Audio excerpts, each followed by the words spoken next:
માં બી થઈ શકે, જેમ કે 5 વર્ષ પછી હું ધારું કે મારે 5 લાખ રૂપિયા જોઈએ છે, हाँ જેમ કે અહીંયા આપણે લીધું છે, અને 6 વર્ષ પછી મારે 5 लाख रुपया हाथમાં જોઈએ, कैसे भी करके मुझे चाहिए। 6 लाख रुपए मैंने चाहिए। ये डिसाइड किया है कि भाई मुझे 5 साल बाद एक अच्छी गाड़ी खरीदनी है। हाँ। इसका मतलब मुझे 5 लाख रुपए चाहिएंगे। वो 5 लाख रुपए कैलकुलेट करने के लिए हमें ये पता करना पड़ेगा कि हम आज कितना इन्वेस्ट करें जिससे कि हमें वो 5 लाख रुपए 6 साल ફ્યુચરમાં बाद 6 मिल લાખ सके। આપણા હાથમાં આવી જાય। हाँ, उसके लिए हम फिर से फ्यूचर वैल्यू डालेंगे और मंथली के हिसाब से ही डालेंगे। અહીંયા લખ્યું છે કે ઇન્ટરેસ્ટ રેટ ઓફ 6%, 6% આપણે હજી લીધો છે ઇન્ટરેસ્ટ ठीक રેટ, है। 5 लाख रुपया છે, और 6 साल हम इन्वेस्ट करेंगे ઇન્વેસ્ટ इसको। કરી। ठीक है, इसको ईयरली में ही रखेंगे। હા, દર વર્ષે આપણે કેટલા ભરીશું તો આપણને મળી हाँ। જશે। तो इसका 0.0 वो डालिए, रेट डालिए, कॉमा कितने हम कर रहे हैं, 6 6 6 इन्वेस्टमेंट्स। ठीक है, क्योंकि हम 6 हर साल एक साल में हम एक लमसम अमाउंट ही देंगे। અચ્છા, એવી રીતે।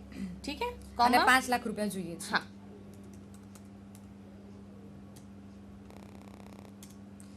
અમ, फिर से आराम से लगाइए, कोई वो नहीं। फ्यूचर वैल्यू રેટ છે આપણો 6%। हाँ 0.06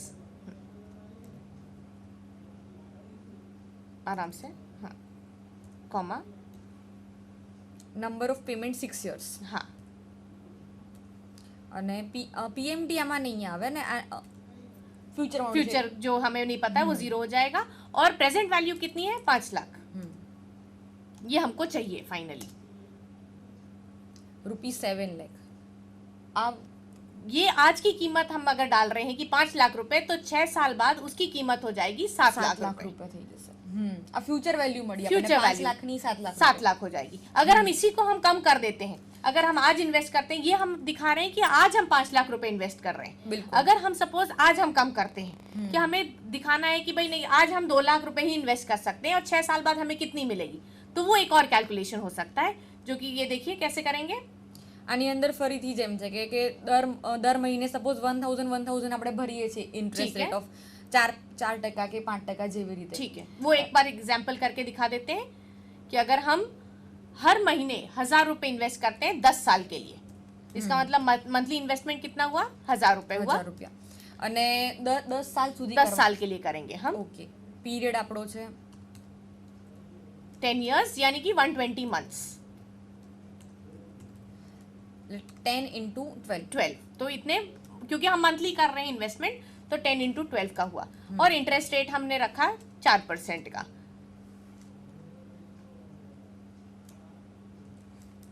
ठीक है, तो अब हमको ये कैलकुलेट करना है कि हमें 10 साल बाद कितना मिलेगा। हम इतना इन्वेस्ट तो कर देंगे, जैसे 1000 आपका રૂપિયા મૂકી દઈએ। रेकरिंग जो होता है वो हर महीने आपका काट लेता है, फिक्स्ड अमाउंट होता है, वो कट जाता है आपके अमाउंट से। अब हम ये देखेंगे कि हमें 10 साल तक अगर हम 1000 रुपए इन्वेस्ट करते हैं तो हमें फाइनली कितनी वैल्यू मिलेगी। 10 વર્ષ પછી આપણા હાથમાં કેટલા આવશે? जी, FV ब्रैकेट, हाँ ब्रैकेट ओपन। अब इसमें हम क्या डालेंगे, जो आपका रेट है। અહીંયા ઓલરેડી મેન્શન કર્યું, એટલે કોઈને બી શોધવું હોય તો મુશ્કેલ ના हाँ। પડે। ઓલરેડી રેટ જે સિક્વન્સમાં આપ્યું હોય એ સિક્વન્સમાં મૂકવું बस જરૂરી છે उसमें ખાલી। रखना जरूरी है। और आप अगर उसको क्लिक करेंगे तो वो बताएगा भी सही कि आपको क्या करना है। हम्म। करिए क्लिक उस पे, जब ब्लू लाइन आती है उस पे अगर क्लिक करेंगे, એની અંદર ગ્રેડ કરીને બતાવે કે हाँ। કઈ તમે ફોર્મ્યુલા। ठीक है, आपका ये रेट हुआ। અને ડાયરેક્ટલી લખવાની બી જરૂર નથી પડે, ડાયરેક્ટ આપણે સેલને સિલેક્ટ બી हाँ। કરી શકીએ છીએ। જેમ કે અહીંયા ઇન્સ્ટોલમેન્ટ હું આવી રીતે કરીને 120 કરી ठीक શકીએ है। છીએ આપણે। कॉमा 0, क्योंकि हमें नहीं पता है। નહીં, 1000 દર મહિને આપણે अच्छा हाँ, ઇન્સ્ટોલમેન્ટ इसमें हमें इंस्टॉलमेंट पता है। ठीक है, तो हमें 10 साल के बाद हमें 27 लाख रुपए मिले મિલેંગે ये। अगर हम हर महीने इन्वेस्ट करते हैं तो।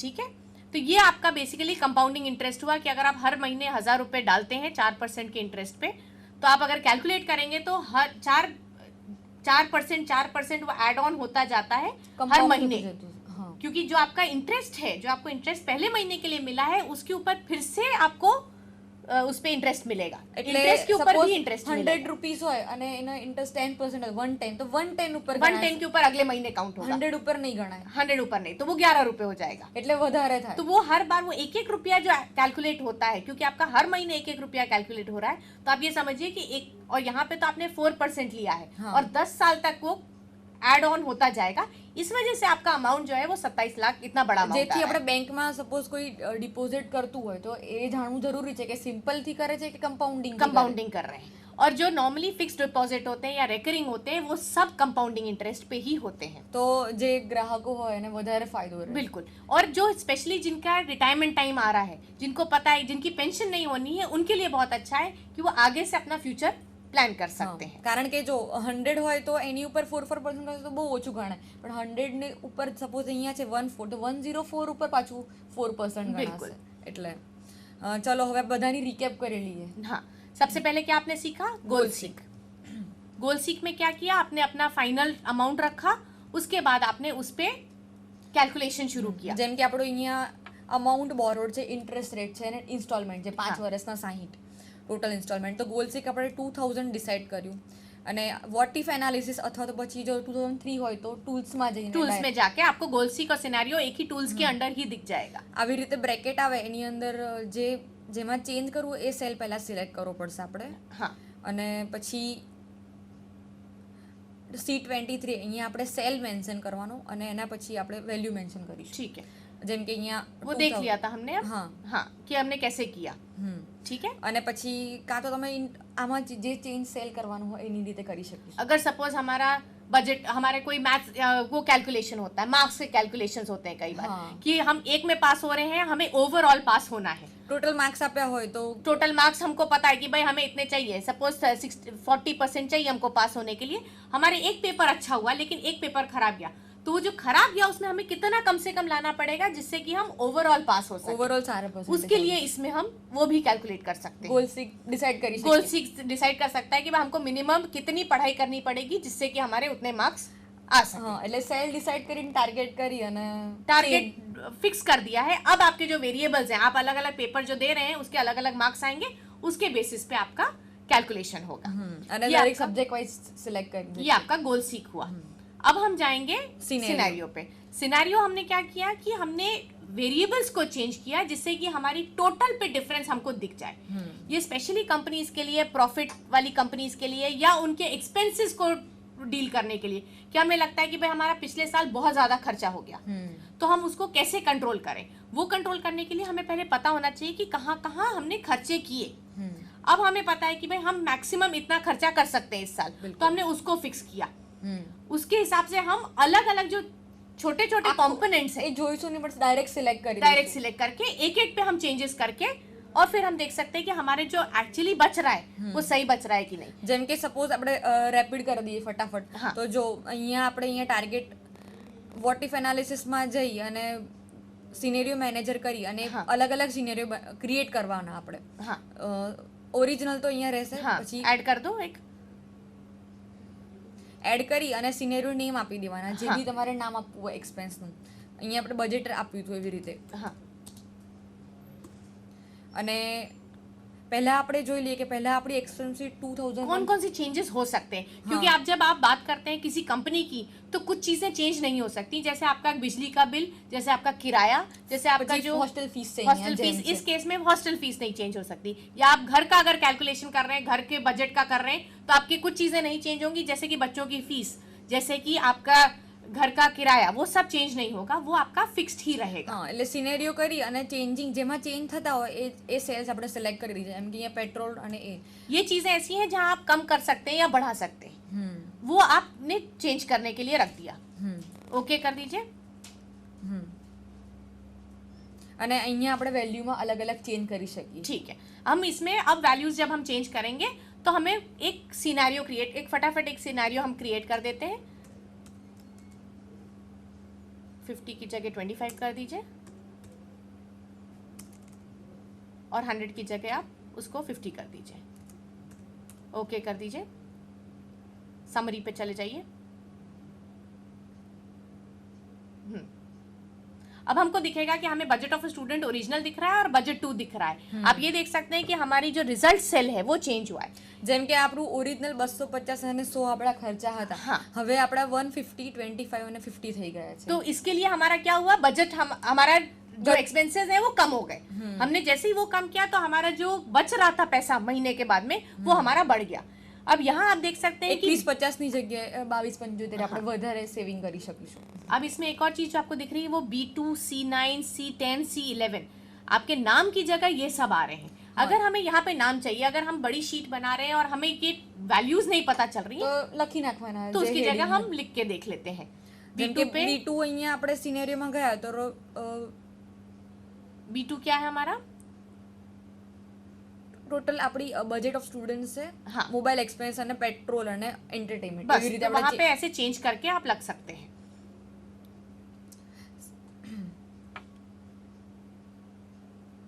જેમ કે અહીંયા આપણે મોબાઈલનું હેડિંગ હોય તો મોબાઈલ, हाँ, પછી અહીંયા એન્ટરટેનમેન્ટ, मोबाइल वहां नहीं आएगा, नीचे आएगा, वो आपका जो है वो हेडिंग वाला है, बजट ऑफ अ स्टूडेंट है। Budget heading. हाँ, ठीक है, उस तरह से आप अपने चेंजेस कर सकते हैं। ये जो कलर जो आ रहा है आपका वो डिफॉल्ट कलर है। आप ये कलर चेंज कर सकते हैं, आप कॉम्बिनेशन चेंज कर सकते हैं, आपको जैसा दिखना है आपको दिखाना है। आप ये सिनेरियो ज्यादातर कंपनीज में क्रिएट किया ही जाता है क्योंकि आपको अपने एक्सपेंसेस को અહીંયાથી थोड़ा सा આપણે change कंट्रोल કરી करना શકીએ. होता है। अलग अलग कलर सिलेक्ट करें. हाँ, ठीक है, अब हम फटाफट उसमें भी देख लेंगे जरा पीवी और पीवी और वो सब. ठीक है.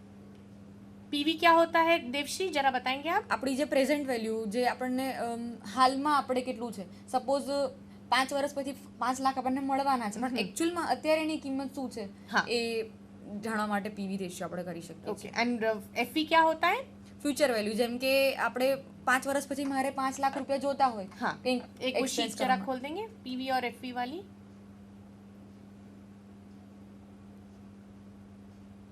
हाँ, इसमें हमने ये देखा अलग अलग तरह से हमने कैसे कैलकुलेशंस किए, प्रेजेंट जैसे वैल्यू और फ्यूचर future वैल्यू। value। किसी केस में हमको अपने मंथली इंस्टॉलमेंट्स पता है तो हम उसमें पीएमटी वाला वैल्यू डालेंगे, अगर हमें नहीं पता है तो हम उसको 0 रखेंगे और फ्यूचर वैल्यू हम कैलकुलेट कर सकते हैं।